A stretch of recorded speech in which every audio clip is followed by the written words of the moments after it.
Good morning, everybody. I decided I was going to take you on a little trip with me. We're going to make some watermelon red flake. So I got my plastisol. It's clear. So for this recipe, we're going to add 10 drops of the Do It Soft Baits watermelon green ×2 colorant.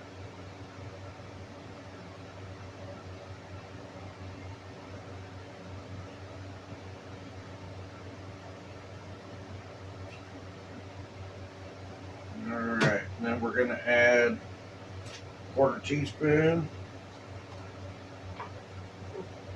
fire red flake. Give it a little extra.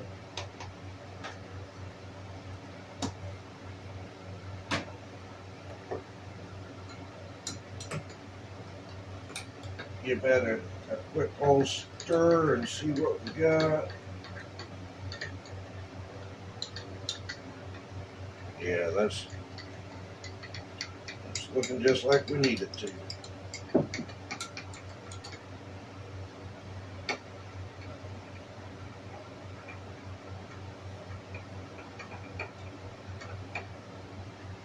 Grab the temp gun.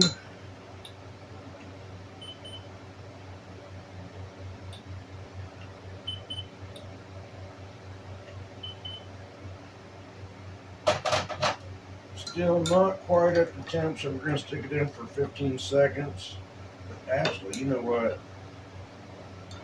I think, yeah, I'm going to go with my gut. This is actually shootable. All right.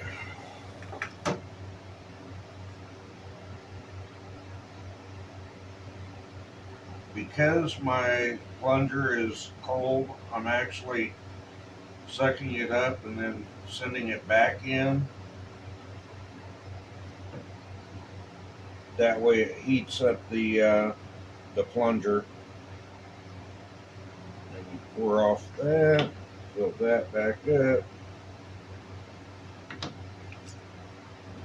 Shoot some Helgramites. We're going to do a couple of tubes. Right now I have to shoot tubes one at a time, or one of each style at a time. Eventually I'll end up with more molds.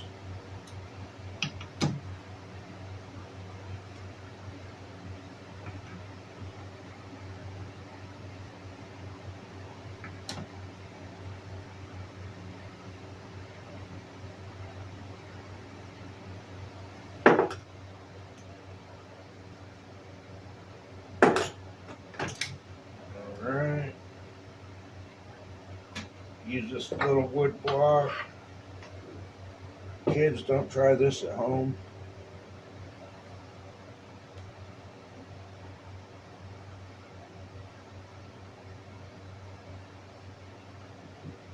And just because I do it doesn't mean you should. You know, this is molten plastic that'll burn the crap out of you. If that was to spill, it would not be a fun day. So you got to be very careful when dealing with this.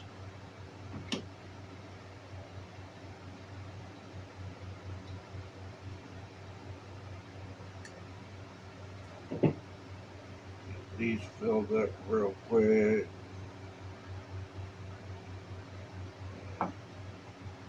That's already starting to set up, which is fine.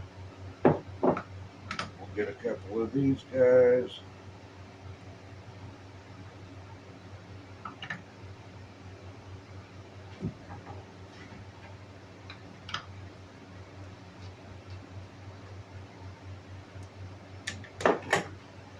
Alright. And we get some down in that tube.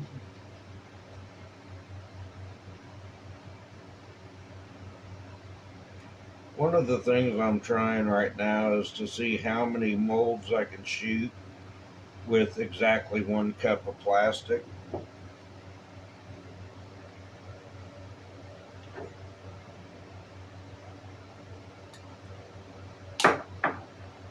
Alright. That lets me know that it's probably already set up in the molds. Clean this stuff up first.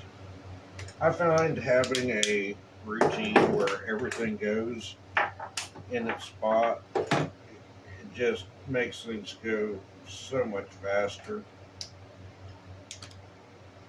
It took me a little bit to kind of work out my process. Of course, while I'm talking and filming, I'm going a little bit slower than I normally would because I'm going to be doing this all day, it looks like.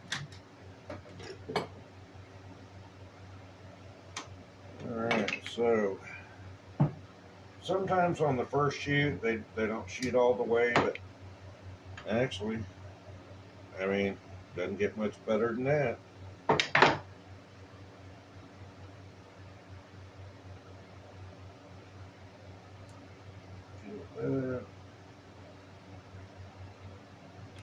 I love the way things have gotten better over the years.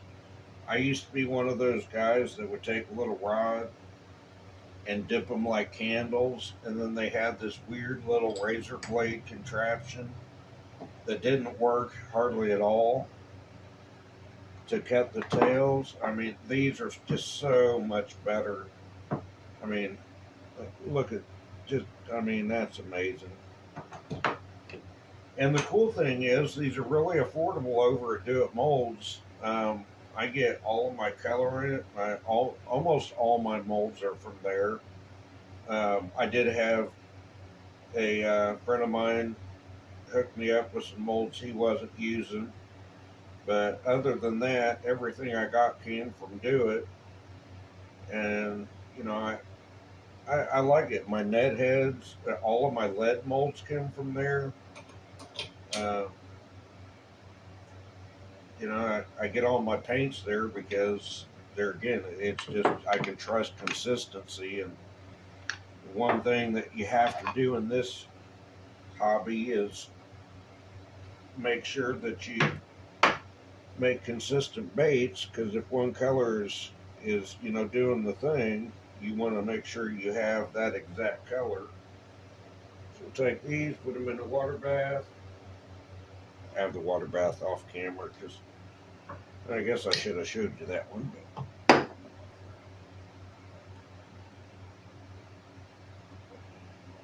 I love that. I mean, just look how gorgeous that is.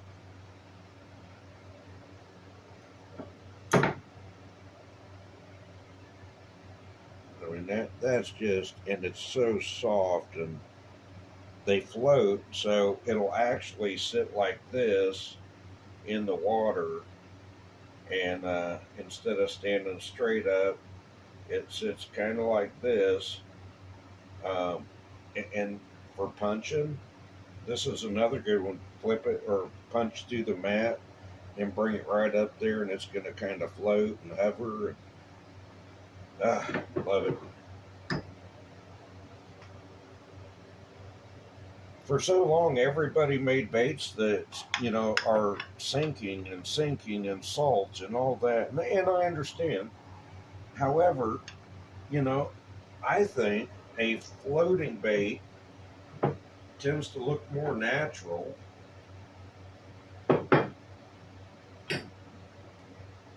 Therefore, I think it'll get more bites.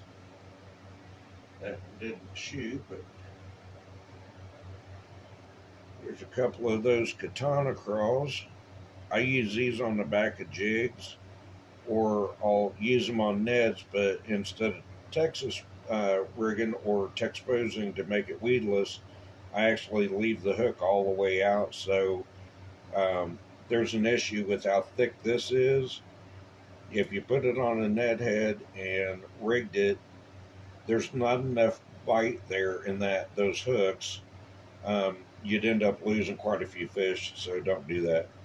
But on a Texas rig with a small hook, money. On the back of a jig, money. Put them in the water bath. And then here's another one that I absolutely love. I have been testing this out. It's great on a wobble head.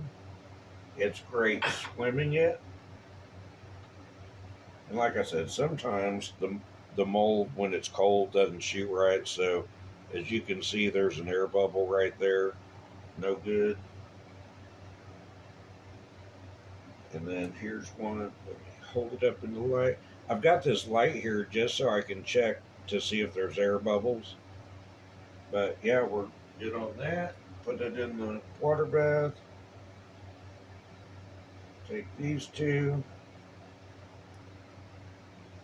Quality control. Looks great. Looks great, right? Looks great.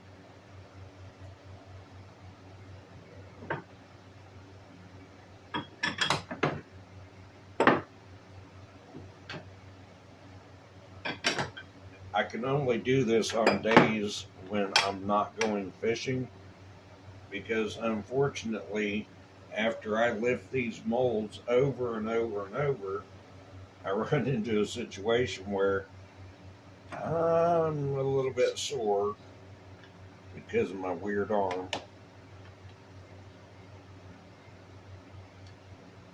But it's raining. It's going to be storming here in about an hour. I thought, no sense to go sit in the rain while JT's down there at Dale Hollow smashing bigs. I'd rather sit here and watch him when he starts posting pictures. And I'm so excited for him tomorrow during this tournament. I think he's going to do good. And that's just my prediction. But you know, I got a little of that inside knowledge of how my brother thinks it works, and I think he's going to be on them from the start to the finish tomorrow. Well, for day one. And of course, I know the fishing fans going to be rooting for him, so we'll all have to be in chat supporting him. Oh, by the way, I want to show you guys something not to do when pouring plastics. So, don't forget that it's in there, because what happens is it totally scorches. And yeah, so that's just ruined. And no, it's not a muffin. Although now seeing that, it kind of makes me want to go get a chocolate muffin. Except we don't have any bakeries around in this small town that make. Well, actually, we do. We have the Amish. So, all right. What do these beautiful things look like? Oh, yeah, yeah. I mean, now I have to. You know, this is one that's not from Do It Mold. All the other ones I showed you are. So, but I have to be up front. This is not. This is from another company. But I still want to show it because how beautiful it turned out.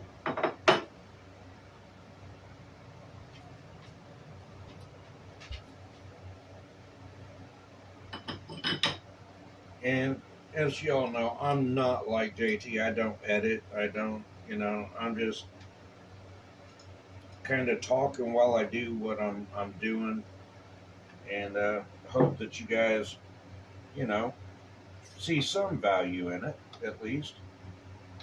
Be kind of cool. Or if you want to try out different colors or different styles, you know, just we'll figure out how to make that happen. And so here's another thing that some people do, some people don't. But instead of remelting this right away, I'm going to take it out. I'm going to put it in with the other one. Now, this will be fine. I'll remelt it at the end, but what I'm trying to do is get the repetition of 1 cup consistency, and then after I get a few more pours done, I can go to that, pour that, finish out my packs, and move on to the next color.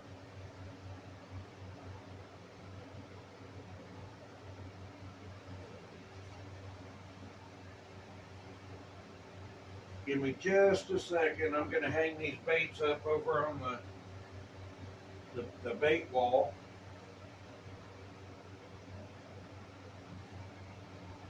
I don't like leaving my baits in the water, but just for a short second.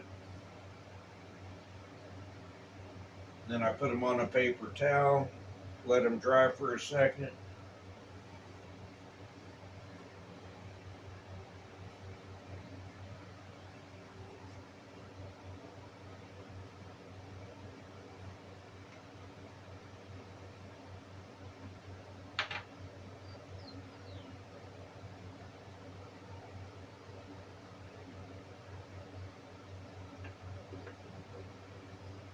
What I do, I order it in 5-gallon buckets, and then what I do is I put it in this gallon so I know exactly where I'm at in the bucket, and I kind of have an idea of how many baits this will produce by the time I do the second remill. So I figured out putting it in for 2 minutes and 30 seconds is good to get to kind of where I need to add the color in a flake. We'll do another 10 drops, another quarter teaspoon, and I've written this down in my recipe book because this is slightly different from some of the ones that you'll see in the store.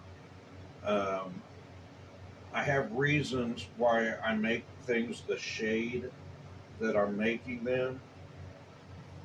And, like, for example, I've been working on this white purple because I know the fish are just going to see it as white, but what I'm trying to do here is give me something I can see that I think the fish will still bite.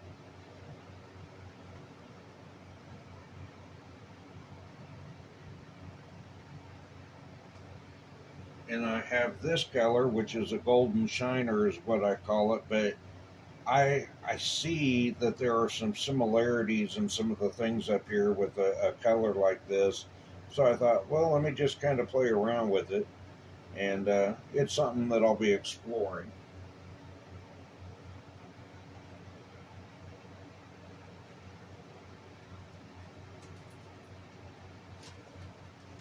And of course, this is our dynamite sticks, and that's the color that JT used to catch his fish down on Fort. That's pretty cool.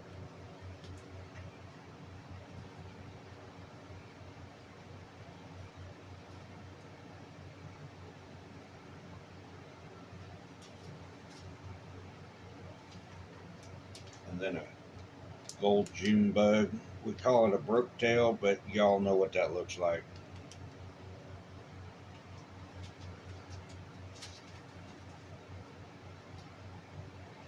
But anyway, we got flatworms, we've got paddle tails. I'm going to be working on a series of laminates after I get this stuff done. This is just stuff that I need to have this next month. We got Mayhem coming up, and you know that's how JT always tries to qualify for the national championship. Um, I'm already qualified for the national championship, but I will still compete in Mayhem just to give the boys a run for their money. You know, we can't just give it to them. I got to make somebody earn it, or that's one less person that'll be at the national championship if I get to go this year. I'm trying to figure out how to make it. The only issue I have, I'm not sure what to do with bullet, but I'd be going for my third top 100 board in a row, and not that it's that big of an accomplishment, but I'd like to see if I could do it.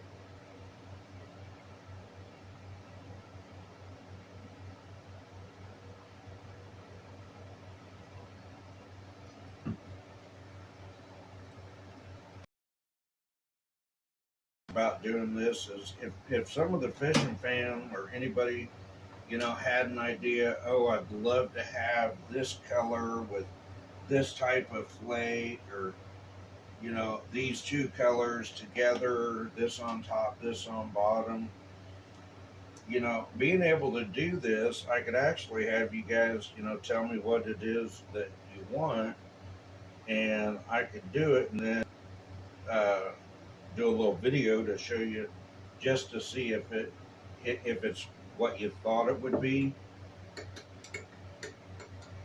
But we could explore colors together, and I think that would be really cool. If anybody has an interest like that, I'm kind of, one of those, I always like to see how things are made. It's kind of why I did chainsaw carving and jewelry and wood turning. I love understanding how the processes work. I mean, that's why I first started painting, was I wanted to understand the concept, or the the way that it all works together. We're going to try this one more time. I don't know that. Yeah, that's not registering right, because I know for a fact it's ready to shoot.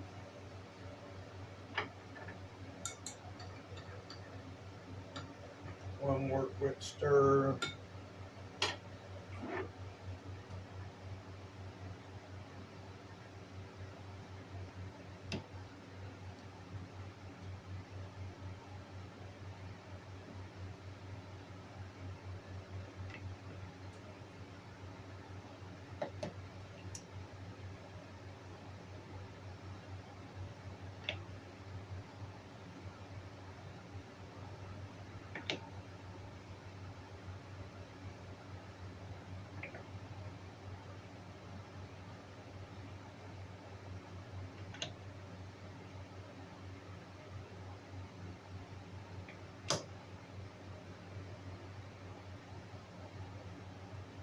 I absolutely love these katana crawls.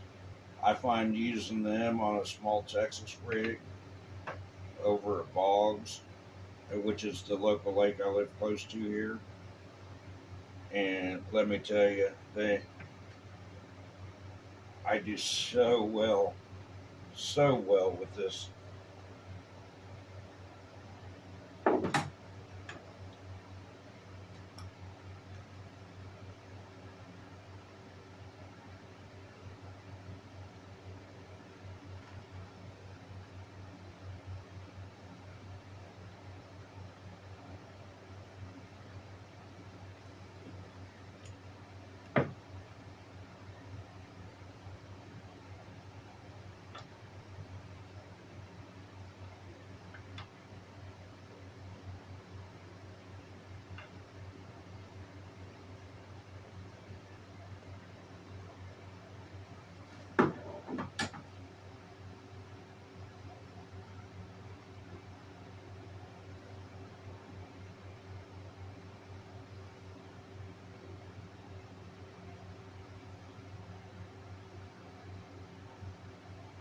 Top them off.